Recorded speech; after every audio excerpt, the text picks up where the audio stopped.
Welcome to Pure Hustle Podcast. I'm Mike. And this is Orlando, and we're episode 305. Yeah.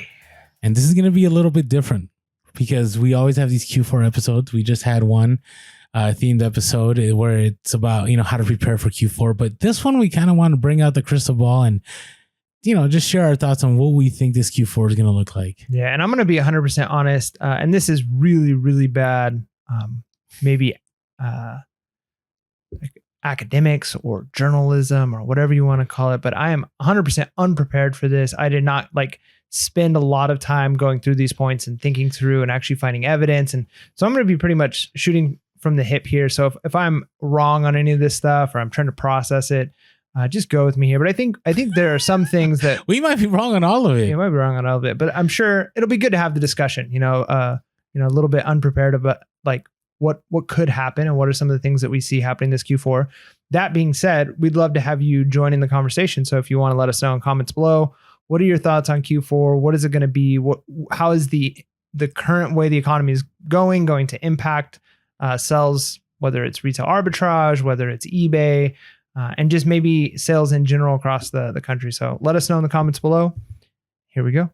All right. So I think one of the easy things to be able to outline, and this has already been happening, is there's going to be a change in buying habits during Q4.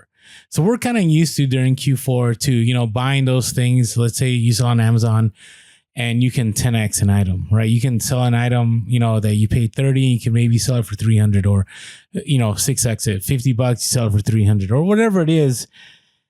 You think, at that time it's like, hey, if people really want it, it's a hot thing. People are going to go out and they're going to spend it. And if we continue the direction we're going in, and, I don't see us not heading in that direction.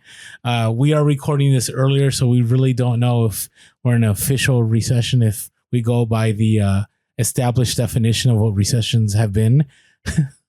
If we ended up with two negative GDP, we ended up in recession. And I do think even without that, right, with inflation, word aside, no matter what, you can look at the economy and say there's bad things happening in our economy right now. Things aren't easy for almost anybody, and so regardless of what you want to call it, there's some down issues. And like you were mentioning, our first point is people are a little bit more careful with what they're spending their money on, right? Our first point is our buyers are going to be cautious. They're going to be more conscious. They're going to be more focused on what they're spending their money. And I think a lot of times you see it's hard because you're trying to get a picture of so many different things. There's a lot of moving parts and there's a lot of elements in play, but you see something like Walmart saying, okay, we're going to slash prices.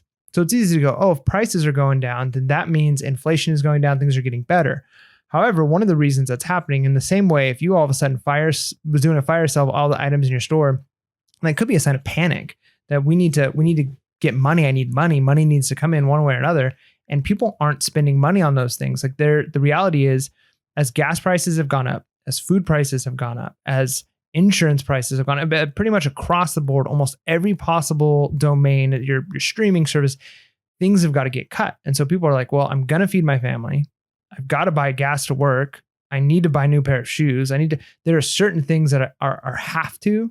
And so the things that were the wants, we have needs and wants, we all had to learn that in life. There's certain things I need to survive. And that was the first part of becoming an adult, was I want to eat, ice cream and pizza and just buy video games, but I need to, not die tomorrow of a heart attack. And I need to, make sure I can pay my bills. So that's part of life. And people have realized, hey, I can go without the extra large TV. I've got a large TV already. And so people aren't buying those things because they need gas. And so, the prices of things are going down in some ways, but that plays an interesting role for us as resellers. Okay, so now what does that mean? What types of items do we need to sell? Is it going to be the toys? Is that still going to be the hot thing? Or is it going to be more practical things? Is it going to be things that people are needing? How you'd always get the socks and the underwear for Christmas, my grandma, those things. Don't source those though. No, I'm not saying source them, but the point I'm trying to make is that was always man, I don't want that stuff. Maybe I need it, but I want certain things. So is it going to turn to the things people are buying Q4 are going to be nicer things of the things people need as opposed to just wants? Yeah. And so I think it's going to, this was later on we're going to talk about, but we'll talk about it now. I think it's going to just lead to a shift to more of the secondary market. I think, and I'm just going out on a limb here, and I know, and I could be wrong, but I do think I will probably find easier success selling on eBay than on Amazon. I think you can still have great success this Q4 selling on Amazon, but it's going to be a lot more difficult. And this is for several reasons. One of them being is there's going to be a lot more people that are going to be trying to sell and make money, right? Because maybe they lost a job. So right now, the argument's being made, right, that this isn't necessarily a recession because the labor market is strong. The incorrect assumption that's being made in that, and again, some people always say, Orlando, how do you know more than the experts? All I have to say is they have said they were wrong. And so I just know as a historian is that in a recession, the last leg of the recession, like when we finalize that we're in a bad place, is people start losing their jobs because companies do not bring in the revenue they used to. They can't keep up with the rising wages of inflation. Now we're dealing with possible stagflation. And so what happens is people lose their jobs. And so as people, and a lot of times it's high paying jobs. Like I have a friend who works for a car company that's up and coming, doing really well, and they just laid off like a huge percentage of their employees. And Amazon's doing it. All kinds of companies are laying off people. So it's not to say that like we're in the worst job market ever, but we're starting to see some of that. And so, yeah, I mean, that has a huge impact. And so I think you're right. Like secondary market might become a little bit more popular in that as people are losing their source of income, they're still going to want to buy things. And so, and we've talked in the past in previous episodes that a lot of times older things are actually the longer lasting stuff anyway. So if I need a new pair of, or a new backpack or a new this or new that, if I can get one that was made 10 years ago, that's like high quality, that'll last forever, as opposed to a cheapy Walmart one for about the same price, I'm going to go with the one that's going to last a long time. Correct. And not only that, now all those individuals are going to try to find ways to make money, right? So kind of like the way that we dealt with, the last 2 years, how people weren't able to work. Now it's going to be, not only are they not going to be able to work, they're not going to have a stimulus check coming in. And so they're going to have to find ways of income. And what greater way than to, buy a course from gurus and go into Amazon and start sourcing Amazon. So I do think there's going to be greater competition. I just was watching I hate saying this always. I saw a TikTok and somebody had mentioned how back in the day, Ross was the place to go to get the nice sneakers. Like you could always get like, some Jordans, possibly some Kobe's, like back in, the early 2010s, latter, part of the early 2000s, they were there. And now Ross is a ghost town, at least ours. Like it's very rare you find anything.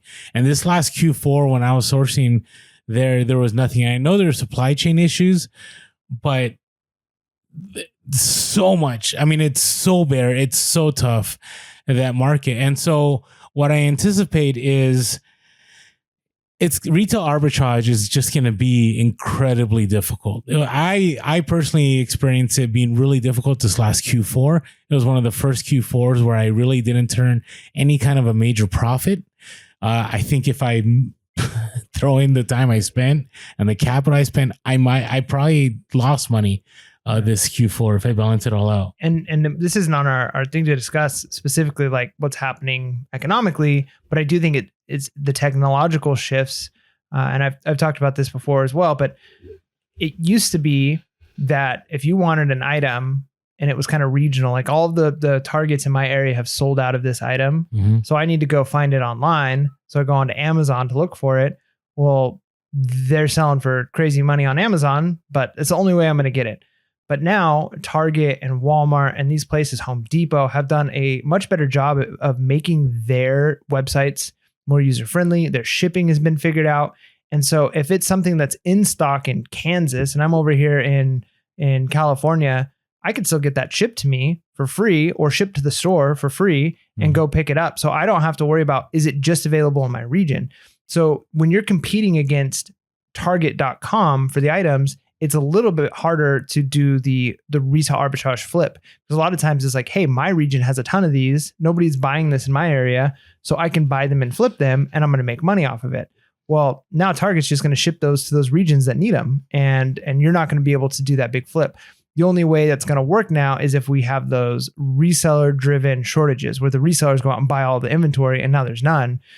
But then again, then you run into potential fingerling issues where there's not really a demand for this other than resellers. So it's a much riskier. So I think this is going to look very different than previous Q4s, at least in the retail arbitrage sense, in that businesses have gotten better at shipping their own stuff straight to a customer or to a local Target or Walmart, as opposed to, I just have to go onto Amazon. That's the only way I'm going to get this online. Yeah, correct. And so that's just my warning to you. I don't know how much retail arbitrage I'm going to do.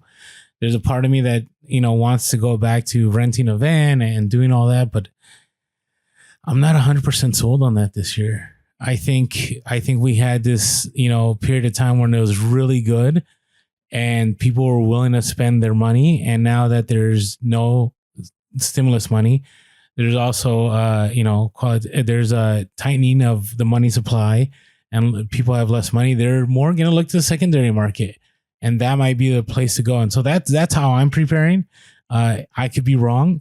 But either way, Q4, you can still make it profitable, but you want to make sure that you're spending your time and capital in the right place. Now, one more thing I want to add about the changing in buying habits. I do think people are going to start buying earlier, right? Because with all the uncertainty in the air, with people being, wiser about their spending decisions, I do think people are going to start budgeting and buying earlier. And that already happened last year. I remember people were buying Christmas stuff early October. And there's a lot of stuff I wish I had sold in early October, because by the time end of November, December came around, they actually sold better in October. Right. And if you listen to our podcast last year of Q4, I say that multiple times where I had better sales in October than I had in November and December, which is kind of odd because usually it's the other way around. And so be aware. This is why we mentioned in the last podcast, list now, get things ready to go now, because you want to be able to make, that profit now and be cash heavy later on. So I expect the secondary market to be a lot larger this year as far as in sales compared to previous years. Now, one way you could also be, apprised, we haven't used that word on the podcast yet, of what's going on here in Q4 is to be in our Discord. Yeah. I do anticipate, we haven't had our Discord in a Q4 season, and we're not a cook group, we're not a Bellow group, but I do anticipate there's going to be a lot of discussion as to, hey, this is selling well, this is what you should look out for, be aware of this. And I'm just looking forward to it because it's a thriving community and we have experts, all kinds of different experts, and no one has any kind of like specialized, like this is their, and maybe in time we'll do that. But we all just bring our expertise to different areas, ask questions, but it's been a great place. And I personally have learned a ton while being in the Discord. So if you haven't checked us out, going over to Patreon, patreon.com/Pierce Podcast. Also link below, just $5.55 a month. Listen, if you just using these next 5 months, what's that, like $25 guaranteed? There's going to be plenty of profits made from what you learn on the Discord. So check us out. Yeah.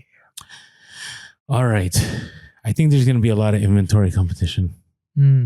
Yeah, inventory competition coming from a lot of ways, right? Like part of it, like you said, there's potentially going to be competition from a bunch of new resellers coming in and flooding that market because they're trying to make ends meet. But then there's also the fact that we're still dealing with the domino effect, the backlog of the shipping issues, right? The supply chain issues. Mm-hmm. There are businesses that have an abundance of inventory because a lot of inventory is seasonal, and inventory didn't sell when they thought it would because they didn't have it. Like they anticipated having inventory at a certain time. It didn't come in until weeks or months later. And now all of a sudden things are catching up and now they've got double inventory. And so there's big price slashes happening on certain things. So when that happens, now you're competing, because we always hate the idea of like a race to the bottom. Mm-hmm. We're basically, I've got a race to the bottom with all these places. So if you're dealing with, hey, I'm walking into Walmart or I'm walking into Target and look, they got a whole clearance section here. They got a special sale going on.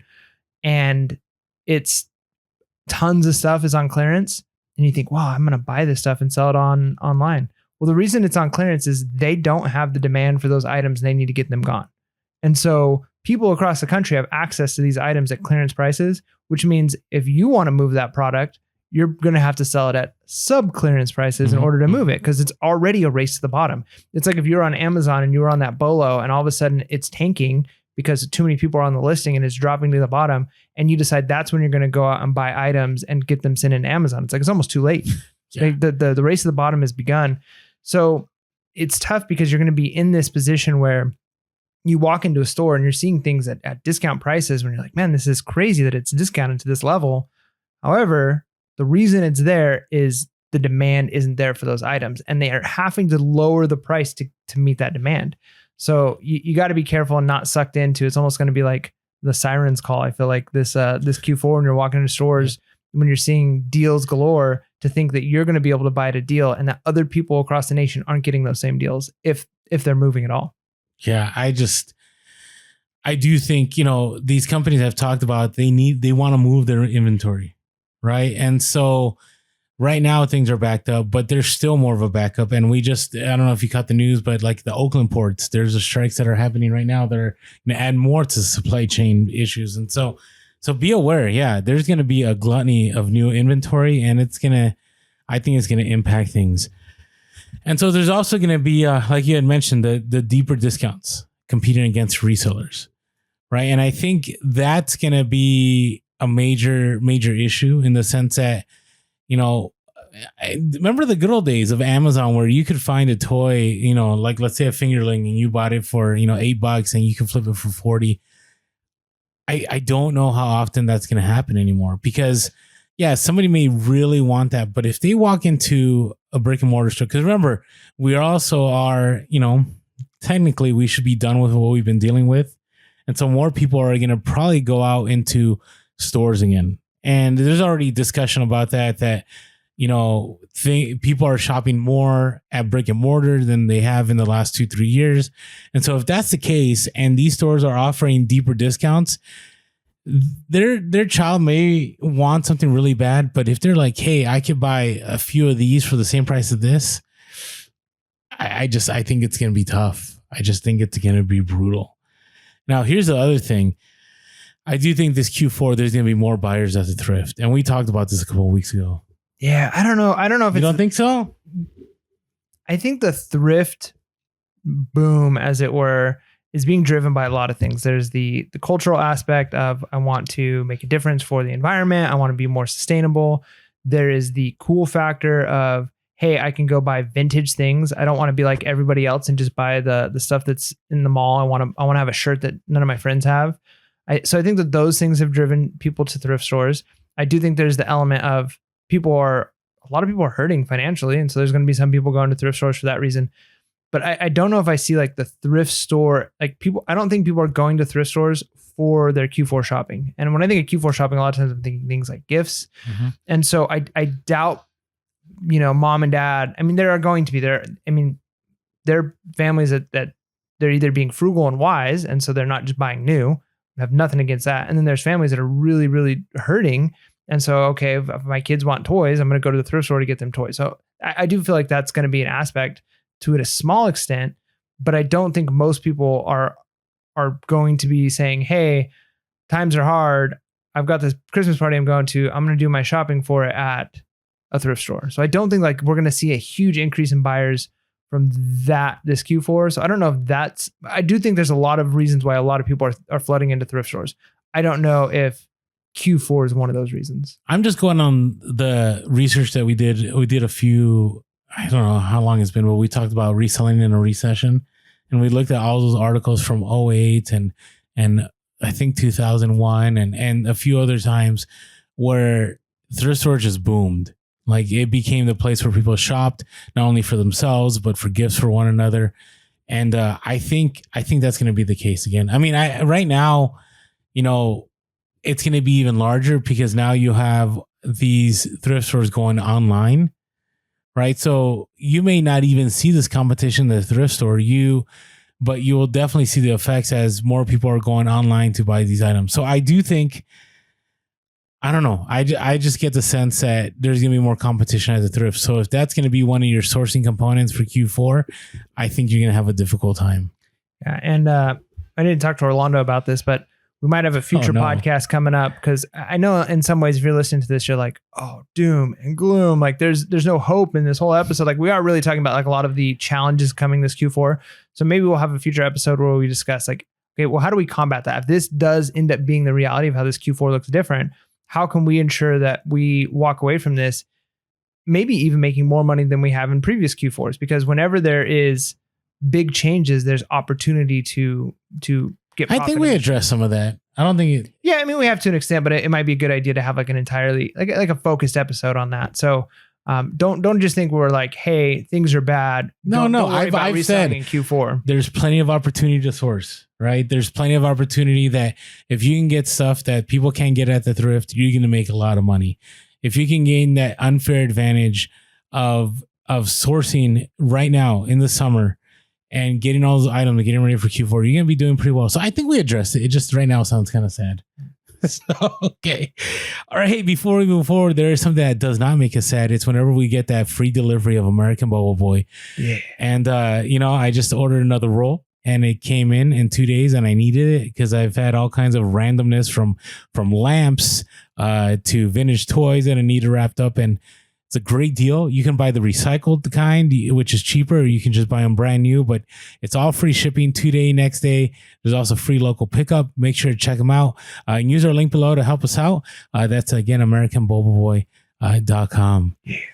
And also, we are grateful for all of you that follow us on social media. If you've not been following us on social media, there's a lot of info that we drop on there.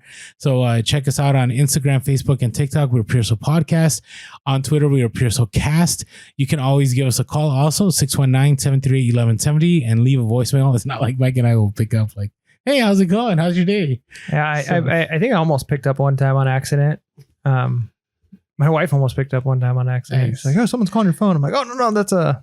Well, let that go to voicemail. That might be a good podcast voicemail." So 619-738-1170, or shoot us an email at puresoulpodcast@gmail.com. That's puresoulpodcast@gmail.com. And as always, if you're listening to our podcast and you've never jumped over to YouTube, please do us a favor, come on over and just subscribe. You don't even have to watch. You can keep listening. Just subscribe. We're trying to get to 10K. We have some merch coming your way here soon. So check us out, and also hit that bell notification so you're notified when those minisodes happen. And also check out the like button. Don't just check it out. Yeah. Like smash it. Yeah, smash it, push it, have a thumb war. I've never heard anybody say it that way. Maybe that's our thing. Yeah, thumb war that like button. Just push it down as hard as you can. But the thumb wars go side to side. I don't know if that would work. You still gotta hold it down. Like, you gotta get your thumb on that thumb and just press it. All right. And as always, we're grateful for all our iTunes reviews. I think by the time we drop this episode, we will be at 600. Yeah. But a lot of you came in and just said, hey, we're going to write a detailed review. Just going to share quick 2 ones. This one comes from SP118LV. It said, amazing, great podcast for resellers, especially if you're new to eBay. The podcast is very engaging and entertaining. I appreciate that, with great tips, because it would... there are some podcasts out there which are just information, but I don't find them entertaining. But I'm willing to listen just because, I learned some good things, info.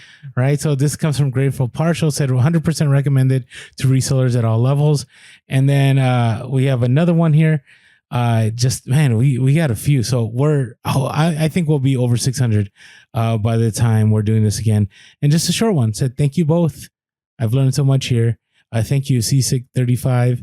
Said thanks for the information. And then real quick from Pure Body Mall said, love the show. I love listening to this podcast while working my 9 to 5. Yeah. Laughing emoji. Gotta do what we gotta do. Hey, we appreciate side hustle hustlers. We need to create like our own sub community within the Pure Hustle podcast community. We're the side hustle hustlers. Don't we have a Discord? Yeah, I'm just kidding. Okay, all right. Hey, it's time to listen to some great scores here. Come on, hustlers. It's the freaking hustle of the week. Yeah. All right. So our first one comes from Pablo Spitfire. from Discord. So picked up a pair of shorts that look something like crisscross rap group from the 90s. Like something like they would wear, you know what I'm talking about? Crisscross?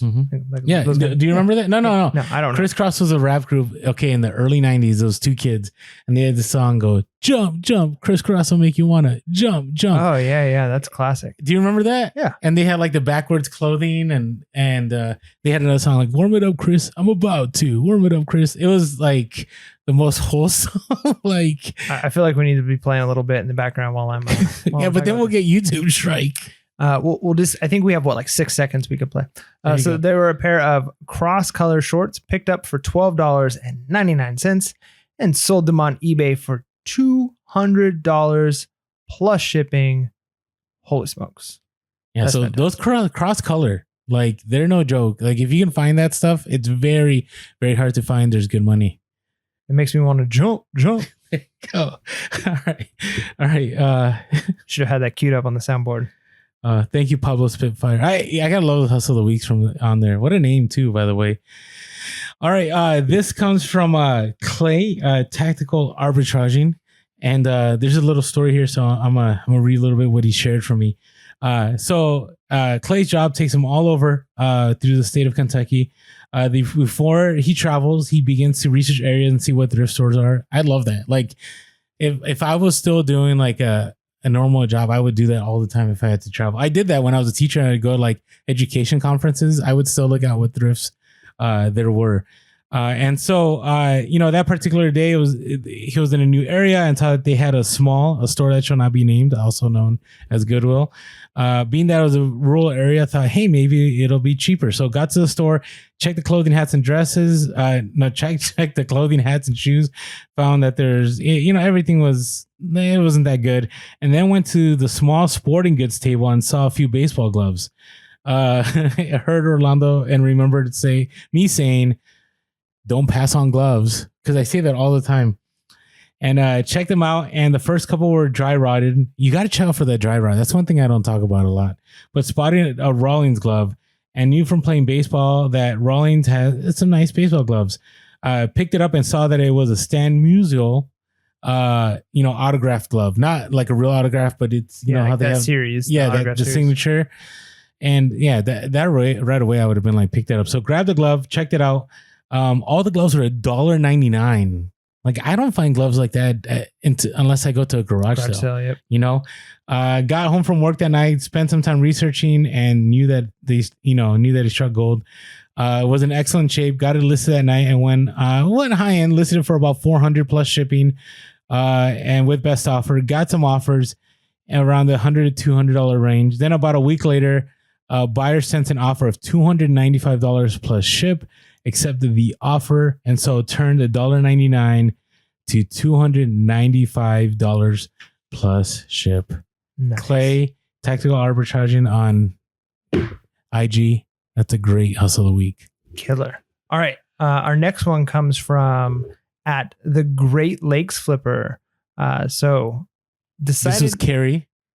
Sorry, I didn't put that on there, but no problem. So decided to hit a thrift during lunch. Love that. Way to double hustle there. Found a cart of cross stitch in an aisle. We talk about cross stitch a lot. There's definitely money that can be made there.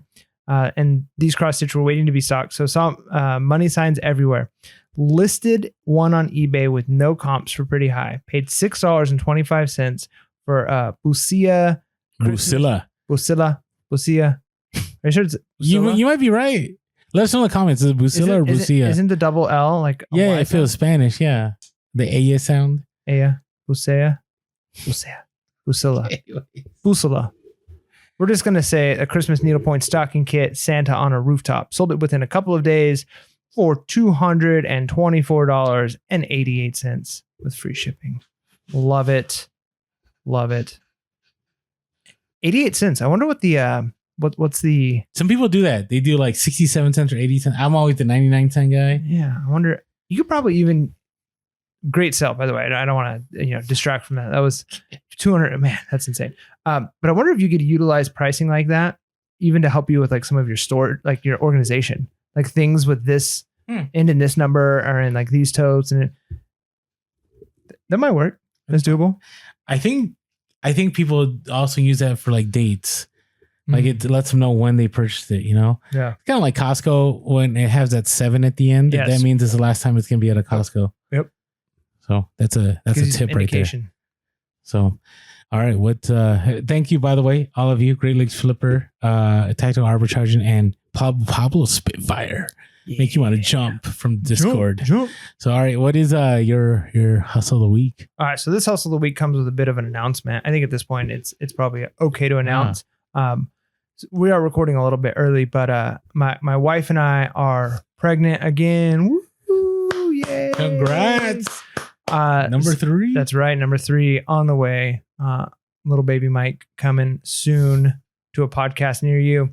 And anyways, if you remember a few weeks ago, we talked about like sourcing strollers. Well, part of the reason we're even looking up strollers is, like we got another baby coming on the way.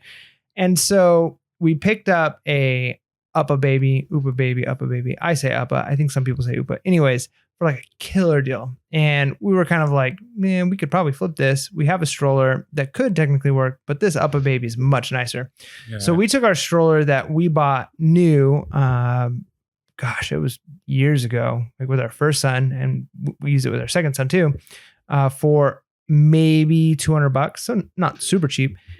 We just sold that on OfferUp for almost $100. Nice. And so just to think that we were able to recoup a huge portion of what we paid for that thing and used it for years. I mean, we definitely got our money out of it. So it's a hustle of the week because as resellers, I don't know if a lot of people think to do this in their everyday life. Like when you resell, a lot of times you think of, hey, I made a bunch of money selling this thing. But we've also talked in the past about sometimes I'm at a garage sale and I find something new in package. I'm like, this would be a good gift for somebody. I got a birthday party coming up soon, or even things for yourself. And to think that I was able to save probably $300 to $400 on the Uppa baby stroller that we got, or more, maybe $500 on the Uppa baby stroller. If you count all the attachments, I'm sure it's actually more than that. And was able to sell the stroller we had before for half the price we bought it for. Most people would just throw their old stroller away and go buy a new one for new, right? So all that being said, I would be probably $700 negative right now had I not been a reseller. Like, let's do OfferUp. And a lot of people do OfferUp that aren't resellers, so it's not like it's that unique. But when you're a reseller, you're always thinking, I should check OfferUp. I should check eBay. I should check Facebook Marketplace. And so sometimes your hustles just come from money that you save, knowing, hey, my fridge is going bad. I should check OfferUp. So it has me thinking, and this is off topic, but as resellers, like we understand the value of things. Yep. Right. I don't really buy a lot of retail. I mean, for my kids, sometimes I'll buy, brand new clothes for them and shoes and stuff like that, just because I can. But I wonder if we were like super wealthy, would that mindset continue? Like I've read like The Millionaire Next Door and books like that, most millionaires are pretty frugal. Yeah, they're living out of their means, which is why they have that kind of money. Yeah, I think it would continue to extend. I think like anything, just like reselling. So when we first started reselling, we were willing to get boxes out of trash cans. There's nothing wrong with doing that. We saved a ton of money, but eventually you get to a point where it's worth it. We moved up. Well, I'm not saying we moved up, but it was. I know what you're saying.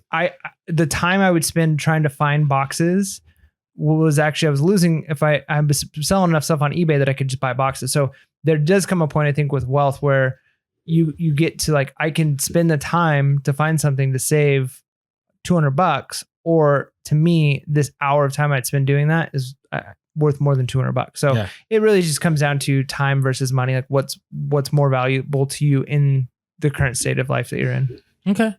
I'm just wondering. All right. So my hustle of the week, it's something I've never sold before. So I had this huge haul in the early summer, and, it was a family that was, helping me out and was like, hey, pick up whatever you want. And I picked up a lot of stuff, and I sincerely did not know the value of things. I just was like, I wonder about this. It looks vintage, looks old. So I picked up 2 Sunbeam kitchen appliance control panels, and they were like mid-century, right? So they kind of had like that, atomic star kind of deal. You know what I'm talking about?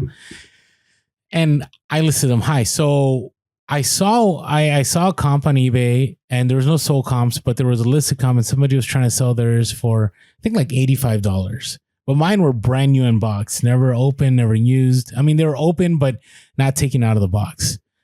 And I'm like, wait a second, this is mid-century. It's never been used. Mid-century is a thing. I'm going to list these high. So I listed these at $300 a piece, even though that one person was selling theirs for $85. And guess what? That person is still there. Like theirs hasn't sold. And so I listed it high, and somebody bought both of them for $250 a piece. So a total, no, more than that. Anyways, the total came to $594 before shipping. Right. So we're talking about almost $300 a piece plus shipping. And then they said, hey, by the way, I'm not going to be home for about 2 weeks. Can you wait to ship it out 2 weeks? And I'm like, yeah, $600. I'm not going to just say no. And so I ended up printing out the label. And understand, with UPS, you do not get charged until that label is scanned. Right. And so, you know, shipping was about, I'm trying to look. Yeah, it wasn't that expensive, about $40, $50. And I think you have about 30 days. You have to ship it out within 30 days. So this is about 2 weeks. I said, no problem. I'll wait till, this certain time to ship it. And they're like, thanks, Rolando. Appreciate it. And sure enough, the day came and I dropped it off. Yeah, two things from this. Don't, if there's like vintage mid-century, like, add-ons, whether it be like, let's say, for a fan in a kitchen, or whether it be, I don't know, knobs to an oven, or, whatever it is, if it has that like atomic age kind of look, like it's definitely something to look at. And so I listed kind of high because I didn't know what the market would be, but I think I priced it right. And so I'm grateful for a sale. Hopefully it all works out and they install it. And I really wish I could take a look at the kitchen when it's all done, but yeah, it was a nice sale. So turning, I don't know, how much did I pay for that stuff? Maybe $4 or $5 to $600. I'll take it. Yeah, that's not bad. I mean, I'd be okay with that for sure. So anyways, and I learned a new niche. So there you go. That's right. So, all right. Thank you to all of you for Hustle of the Week. Now, here's another Hustle of the Week, which we think is very helpful. And it's our skull shavers. Got to keep that skull shaved. Maybe you don't. Maybe you are blessed enough to have a full head of luscious locks. But if you are like Orlando and me, you don't. You've been given the other gift of being bald and beautiful. And so Skull Shaver has products that will get you the closest, easiest, most convenient shave you can get on your head with all those things put together. But that's not all.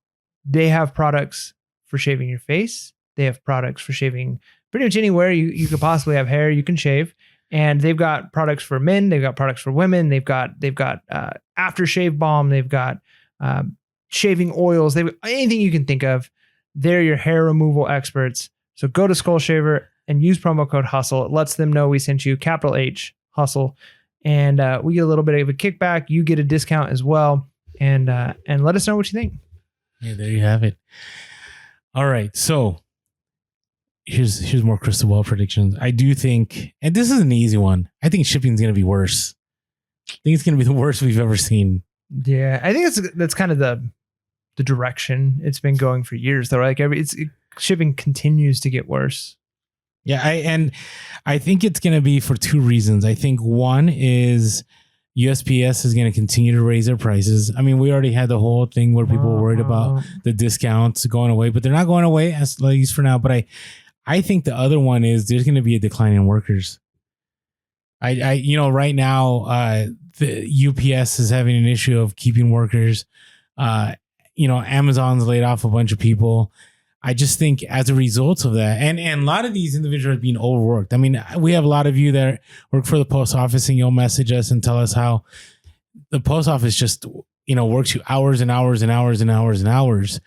And I do think that the result in all of that is a lot of people are going to find, hey, I could resell or I could find another job. So I do think it's going to cause a major slowdown in shipping. And so you're going to be able to use that shipping as a selling point to make those sales.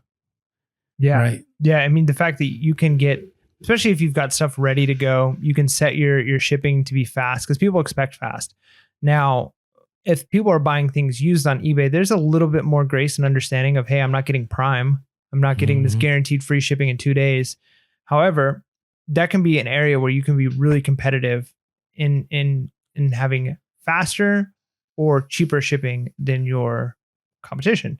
So definitely check when you're listing things, especially if you're doing like big retail arbitrage, or if you found a niche where you're really doing well. Try and beat your competition in a few areas. It could be pictures, it could be customer service and your rating and your reputation, but it could also be your shipping. So make sure you've got your shipping policies set. Make sure it's clear of how much it's going to cost, or if it's free, and you've done the work ahead of time to know, can I ensure that I can ship these items across the nation at X price point if I'm doing free, so that I know to build that into the price, and that it'll get to certain places? Do I have the shipping supplies ready to go, so that if it sells and make it clear on your thing, if it sells by this time, this is when it'll get there.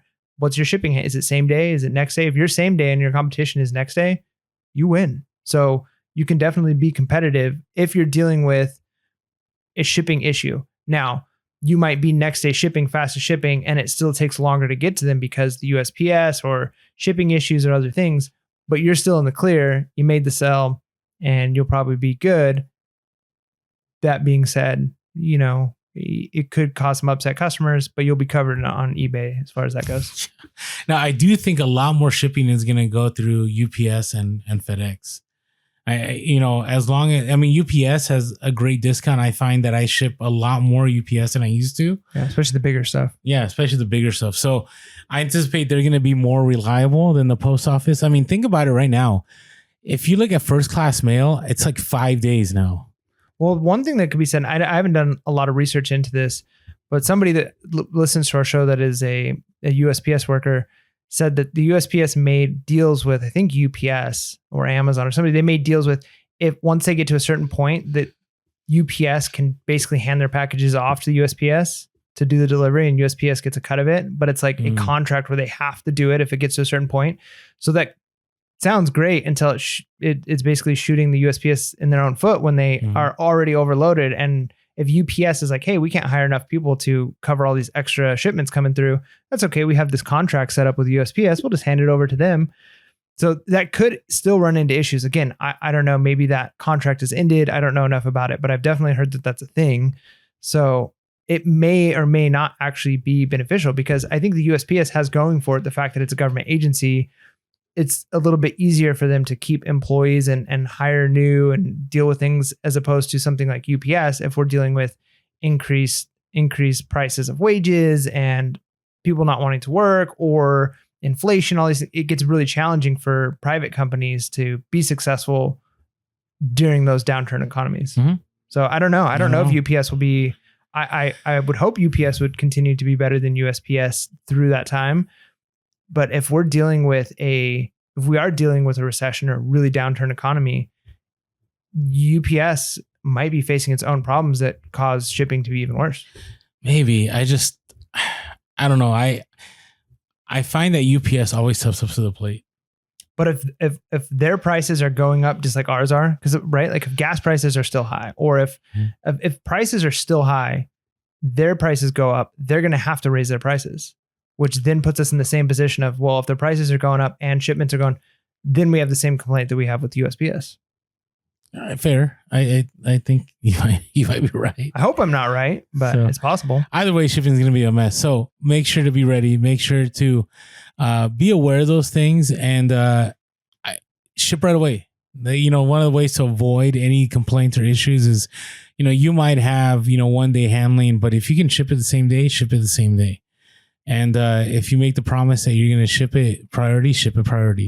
Sometimes you get those and you're like, oh, I can maybe ship this first class. It might take too long. So be aware of that. And then the last thing and I hate ending on this note, but I think returns are going to be at an all new time high. And I think they're going to be at an all new time high for retail arbitrage. I don't know about the secondary market, because secondary market generally is, it's already used. And when people buy it, it's something that they pretty much understand what they're getting. Maybe they already had this item before, or they've seen it before. Or in retail arbitrage, you might have the parent that really wants to get this toy, and they're going to spend top dollar on this toy for their kid. And like you said before, they may go to the store a week later and see that same toy and go, I paid $300 or $200 and it's only $30, $40. I think I'm going to buy this one, gift this one. I'm going to return this other one. That money, I really need that money. And the other one is I think there's going to be a ton of buyer's remorse. I'm already seeing that. I haven't had a ton of returns, but a lot of the returns I've had is I found a cheaper deal, so I'm returning this, or I'm returning this because I no longer need it, or I'm returning this, because at this point in time, I thought I could afford it, but I couldn't. And I think you're going to get a lot more of those. How have returns been for you? Pretty average. I haven't seen a huge spike in returns, but then again, my sales haven't been super high. So maybe if I was selling more items, or maybe it's the niches that I'm in, but I could definitely see. I mean, we already deal with tons of returns come January, anyways. But I think you're right. I think the secondary market isn't going to be as impacted by returns, especially because, again, things are gifted. When something is bought for yourself on Amazon, which a lot of times people are doing that, they're buying it for themselves. It's easier to do the return. It's a little bit harder to like, hey, grandma, thanks for buying this thing for me. But I kind of would like the money instead. So can I give it back to you and you send it back to Amazon and I get the money? Like, that doesn't happen as often. So I think with the secondary market, it's much less likely because somebody can't just say like, hey, I'm taking this back to Walmart and returning it. Yeah. Which does happen when people get gifts. I wonder how many times that happens. People buy stuff from Amazon and then they take it to Walmart to get a refund. I don't know. I mean, I don't think it happens that much because usually when you buy it on Amazon, you're paying more for it. Right. But I'm saying like as a gift, like if you bought it as a gift, you received it as a gift and you're like, it didn't come with a gift receipt, but I wonder if Walmart will still take it. Sometimes they will. I know, but Amazon's return policy is so easy. Theirs is, but if you got it, like if somebody bought it for you, unless you were to say, hey, grandma, I don't like this, I want the money. Yeah, I see what you're saying. Your only option is to take it to Walmart. Either way, returns, I think, are going to be next level. So be careful out there. Mike and I always talk about, I would not, if I was doing retail arbitrage, I would not source from big box stores.